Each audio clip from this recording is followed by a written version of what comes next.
Hello and welcome back to Initial Solution. In today's tutorial, I will show you how to upload video to Dropbox. So let's have a look now.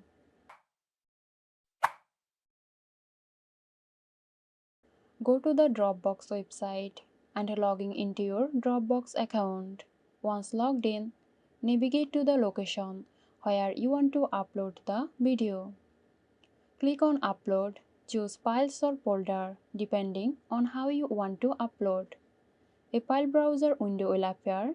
Navigate to the video file on your computer.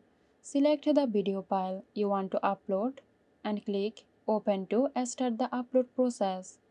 So that's it. Hope you found this tutorial helpful. Stay tuned for more helpful tutorials here at Initial Solution.